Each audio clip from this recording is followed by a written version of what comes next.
Dios llegó a ser la primera explicación que el hombre dio ante las maravillas del universo.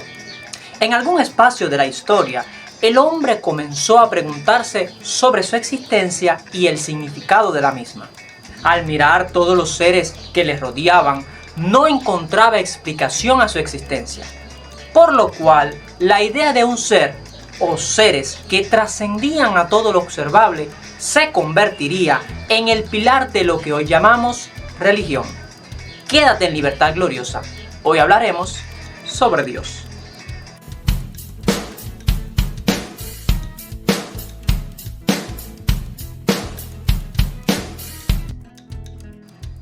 Le pido que me disculpe por el audio.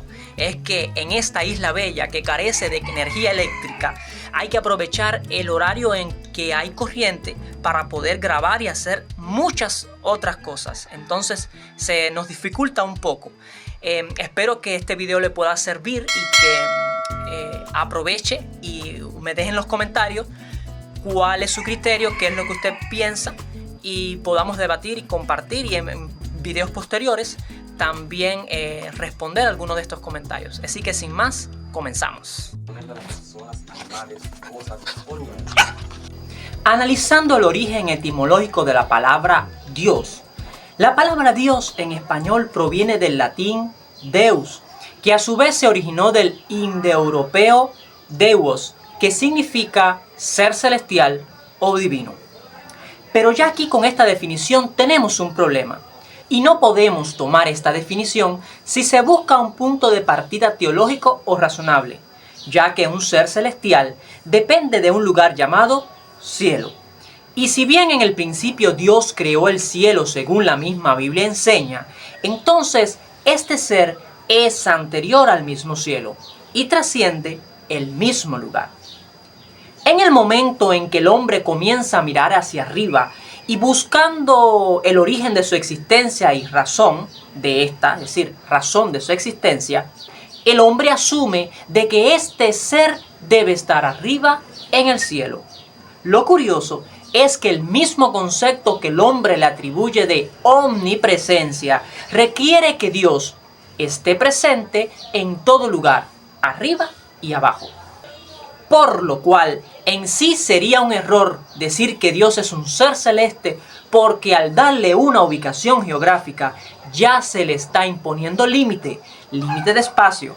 Y si tiene límites de espacio, entonces no es omnipresente.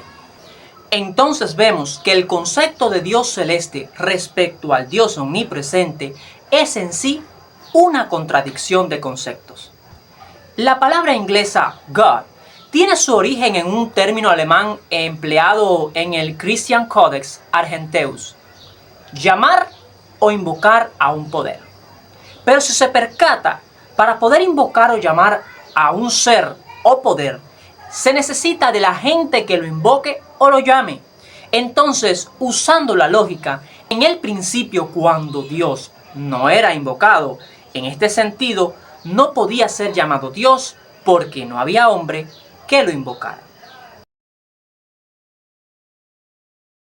Ahora nos preguntamos, ¿cuál Dios? He aquí el pollo del arroz con pollo.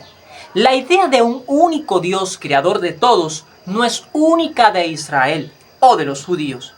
El libro del Génesis elevó a Dios a la posición de deidad suprema de la nación de Israel. Se le presenta como el creador de todo el universo y la tierra, ejerciendo dominio sobre todos los elementos. Por otro lado, Ptah era uno de los dioses más antiguos y venerados del panteón egipcio.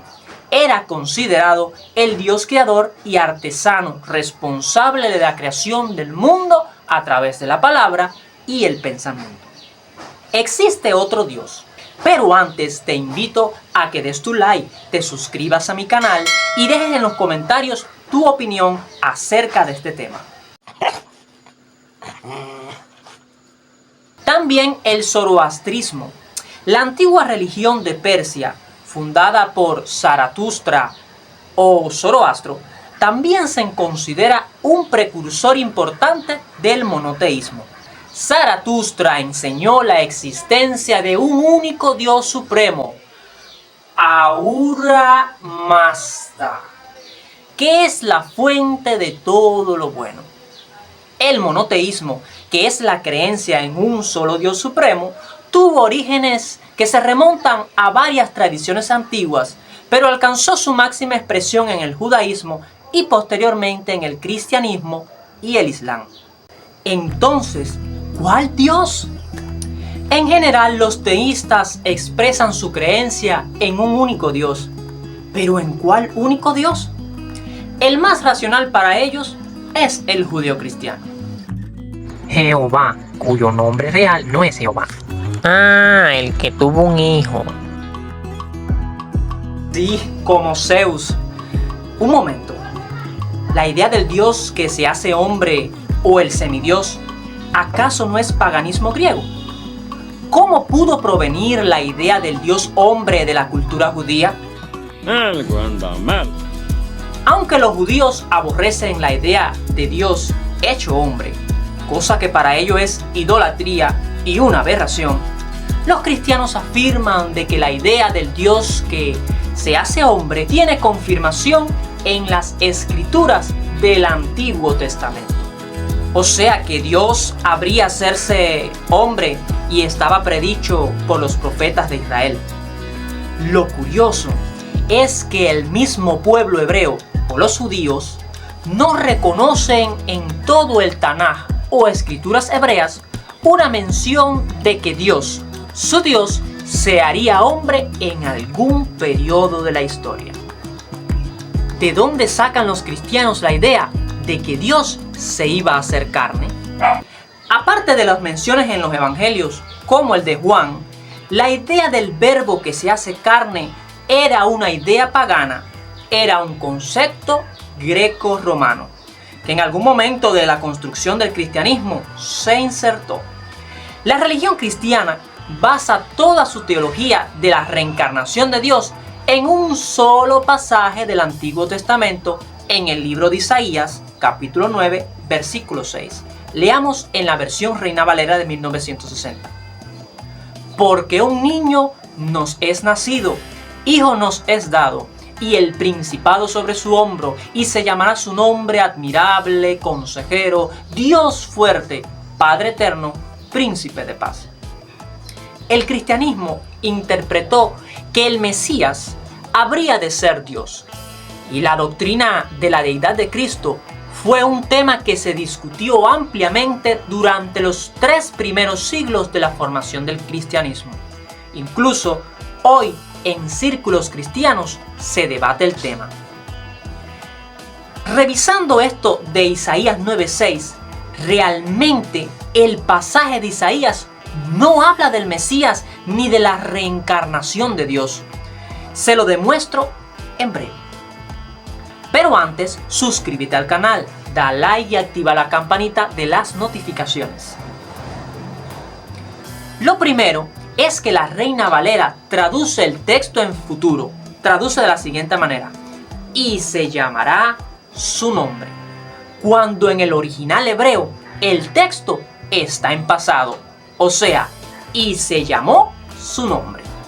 El verbo señalado no habla de alguien a quien se llamará, sino a alguien a quien se llamó. Cuando en el libro de Isaías se habla en pasado, no se refiere a profecía, sino en un evento ocurrido al cual hacen referencia. Si observamos en el hebreo, la palabra es traducida en pasado en varios pasajes de la Biblia. ¿Cómo se señala? Aquí puede ver aquí, ¿ven? Puede verlo aquí. Entonces, ¿cuál ha sido el propósito de traducir en futuro este texto cuando el original no lo demanda? Esa es una excelente pregunta. Pues el propósito ha sido justificar lo injustificable, poner en boca del profeta algo que éste no dijo. En todo este enredo teológico y doctrinal del concepto de Dios o del Dios verdadero, la encarnación de Dios y demás, la religión no ha llegado a un consenso sobre cuál Dios y qué cualidades debe tener éste para ser llamado Dios. La religión no le ha podido ofrecer al mundo ni al ateísmo un consenso doctrinal, o sea, esto es Dios y punto. Ni el mismo Dios se ha demostrado para enseñar al hombre qué realmente es Dios o cómo se debe definir y entender. Para ello, la religión se ha ingeniado una artimaña declarando que Dios, como es tan grande, no puede ser entendido. Y si no puede ser entendido, entonces, ¿por qué debe ser buscado?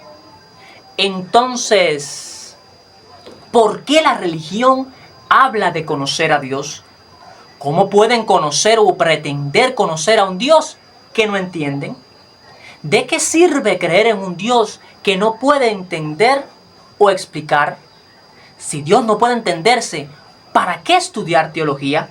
En una ocasión el pastor Cash Luna trató de explicar esto diciendo que nosotros nos montamos en los aviones y no lo entendemos, sugiriendo la idea de que podemos creer en Dios y en su poder, aunque no lo entendamos.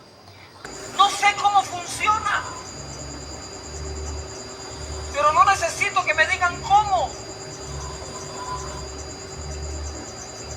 Cada vez que viajo me subo a los aviones y nunca he estudiado ingeniería ni aeronáutica. Es más, ni siquiera sé si el piloto que va llevando el avión sabe qué está haciendo. Yo solo espero que sí sepa qué está haciendo. No sé cómo funciona una turbina. Me subo. Ustedes no saben cómo funciona un horno de microondas y lo usan todos los días. Claro que sabemos que la fe es eso, pretender tener un conocimiento de algo que realmente no se tiene. Ahora, usted sabiendo que yo no soy mecánico, ¿se montaría en un avión que yo haya fabricado? Y eso hace la religión. Ellos no tienen ni idea del avión que se inventaron y quieren que muchas personas se suban a él.